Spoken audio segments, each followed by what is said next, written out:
Hello, everybody. Brett Jones here. This is lesson number 2 in our videos together. We will also hopefully meet remotely. That way we can at least talk about things. I think it's a good idea, especially if you have questions about any of these things that I'm throwing at you. I hope that you are taking the time to read Saving the Cat or Save the Cat by Blake Snyder. It's a great book. Like I said in the introduction to the class, that book really changed the way I wrote everything. It's really a marvelous, marvelous book. And it's going to be the structure that we follow for the story that you are going to write. So for this lesson, I'm going to talk about storytelling from a little bit different structure point of view. We definitely dealt with some heavy stuff dealing with Joseph Campbell's Hero of a Thousand Faces, the hero's journey, but I really want you to digest that. Today we're going to go to another really famous writer by the name of Kurt Vonnegut. I don't know if any of you have had to read Vonnegut. I'm going to share with you his shape of stories. He gave this in several speeches when he was still alive, when he was talking about writing. And I want to use it to help us understand story structure, okay? This is Cinderella. Vonnegut, you can look it up on YouTube. Vonnegut has this really funny presentation about dealing with Cinderella and her life as far as the story goes. Okay, this is classic Western civilization storytelling. Over at the left, you'll see a line that goes up and down. At the very top is good fortune. Down at the bottom is ill fortune. I call it the health and wealth line. How healthy and how wealthy is the person when they start off? And of course, you see the beginning going over to the end, okay? Well, with Cinderella, if you know the story of Cinderella, and I hope everybody does, she starts down just about as low as you can possibly get at the beginning of the story. Her fortunes are very, very poorly. This is used in so many different stories. I cannot tell you how many fairy tales, how many comic book stories, how many novels, short stories all begin with the protagonist down at the bottom or close to the bottom of the good fortune, ill fortune line, or that health and wealth scale. Cinderella has no parents. And I want to point this out. This is huge in Western civilization in our stories, is that many of our protagonists are orphans. In fact, if you're a comic book fan, nearly all of them are orphans. Something about their lack of parentage has caused them to do what they're doing. Spider-Man, Batman, Superman, it goes on and on and on and on. How they're orphans. They have no parental guidance. Now, they may have a mentor figure, as we talked about with the hero's journey, but parents are gone. That's fascinating to me, how many characters, Harry Potter, and again, the list goes on, don't have a mother or a father. That's a big thing. Now, I'm not telling you to make your main character an orphan. I'm just letting you know that is one of the big areas that you'll see a through line in stories. Okay, Cinderella starts down at the bottom. She's got a wicked stepmother. She's got terrible stepsisters that don't like her at all. They don't get along. They give Cinderella all of the terrible chores to do, give her all the work. They make fun of her. They tease her. They abuse her. And so she's down at the very bottom. Now, depending on if you look at the Grimm's fairy tale version or the Disney version or some other version, and Andrew Lloyd Webber's got a new musical version about to come out, kind of changes some of the details about how she comes out of this, okay? Because ultimately, our protagonist is going to come out of this situation. All right. So you'll see there that it's outlined that she takes a few steps to get out of her situation. Okay. She's nice, she's kind, she's sweet to everybody, she does all the chores. In the Disney version, she has animal friends everywhere that love her and take care of her and all of these wonderful things. And something occurs that changes the fortunes of everybody in the house. There's going to be a ball at the castle.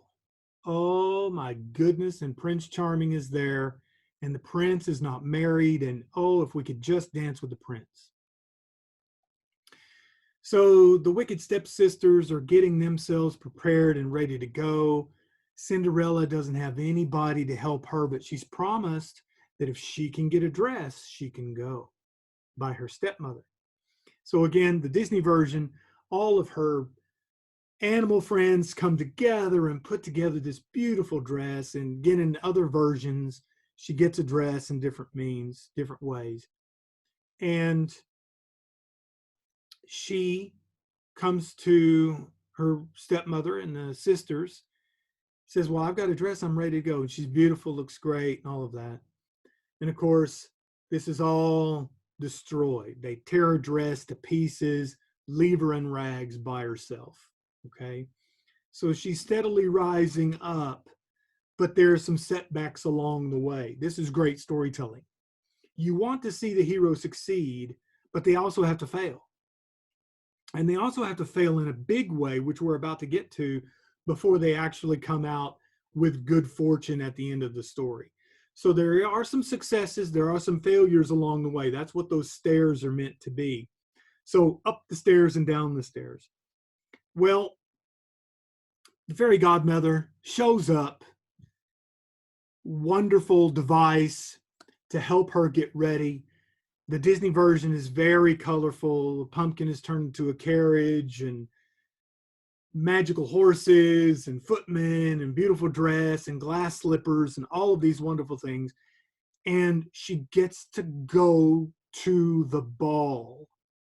This is a huge moment and a huge leap in her fortunes. So this typically happens. Huge leap in fortunes. Okay. But then something occurs that causes everything to crash land. What happens in Cinderella? This will only be in effect until midnight. And then you've got to get out of there. That's it. So she's dancing with the prince. They're falling in love. Everything looks wonderful. You can see there the arc of her story is reaching a great high point of good fortune. The clock strikes 12. She remembers what she was told, and she gets out of there. Okay. She splits. And so she has to get out of there and get home because everything is going to fall apart. And it does, but she leaves behind a glass slipper. Well, her fortunes go right back down. She's back to being old Cinderella again. Okay. Well, she flatlines there. She had a taste of good fortune, but everything fell apart. Now she's back to being the servant and the slave to her wicked stepsisters or wicked stepmother. And then there's a proclamation that goes throughout the land that the prince is looking for the owner of this slipper. And everybody wants to be the one. And in the Grimm's fairy tale, when they actually come to Ella's house, I think one of the sisters cuts off her toes and the other one cuts off her heel to actually have her foot fit in the glass slipper, but it doesn't work. And we see that the stepmother figures out that it's Ella. It's at very last minute. She's locked away, and then she gets unlocked out of the door, and then her foot goes in the slipper, and then through the stratosphere, her good fortune is guaranteed with happiness, with the beautiful, handsome prince. And that is the story structure of Cinderella.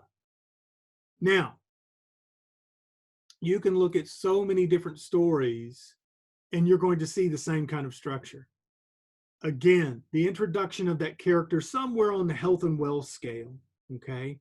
Now, you'll see that if the character starts really high with good fortune, they're going to go and they're going to lose it very quickly.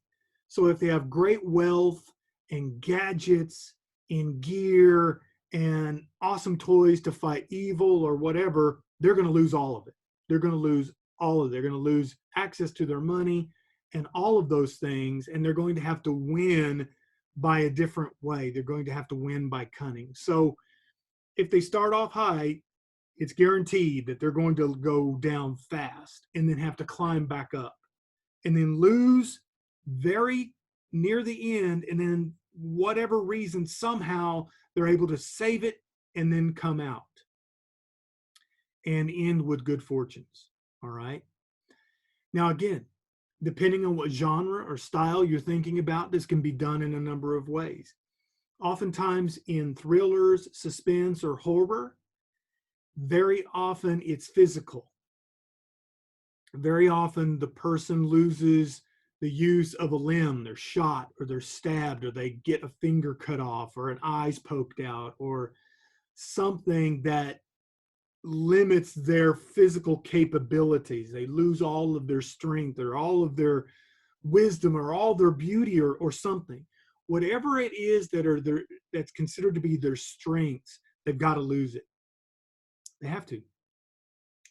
They have to lose those things so they can be able to find another way to climb out and regain what they had or regain even more. Regain even more. Okay? And again, this is across many cultures. This is across many genres. This is across several periods of time in writing, but this is classic storytelling. So as you're writing, and I want you to be writing immediately, I want you to think about where you want your character to start on that good fortune, ill fortune scale. You want them to start off with very little? Do you want them to start off with a little bit, a lot? And then what are you going to do to take that away and change that and change their lives in the story because of that? Okay. When we get to the beat sheet, we will get very specific with these events, but I just want you to be watching stories and see how this works. It's a roller coaster. They start up or down, they go down, they climb out, they go down, and then it ends with good fortune. Okay. Is it possible for the character to end with ill fortune? Yes. Those stories are rare. You don't see those very often, okay? And they don't satisfy a lot of audiences for whatever reason. That's just the way that it is. So I'm throwing these things out there. I know some of you are thinking, well, I'm going to break all these rules. Okay, that's fine. But when you watch and you read, you're going to see the same structure over and over and over again, because that's how we work with telling stories. So think about that. Health and wealth. Where do they start? Where do they end?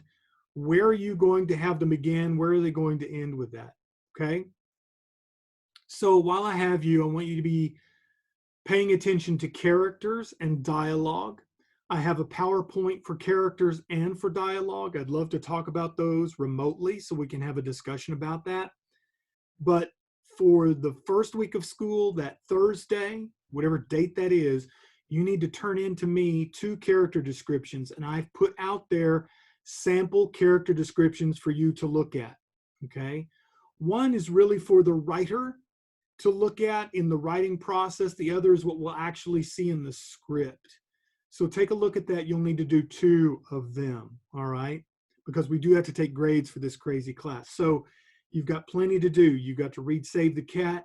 You need to start thinking about your story and writing. I would say get 2 to 3 pages a day.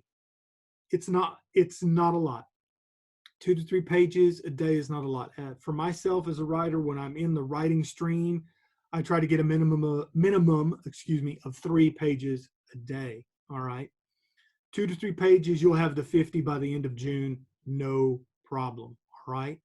So be thinking about your characters. What makes the character unique and interesting for us to want to follow? And then think about dialogue. How do people talk? How do you want them to talk? And really pay attention to that. As a writer, you need to spend a lot of time listening. A lot of time listening. Okay? All right, I think that's good for lesson 2. and I will see you for the next round.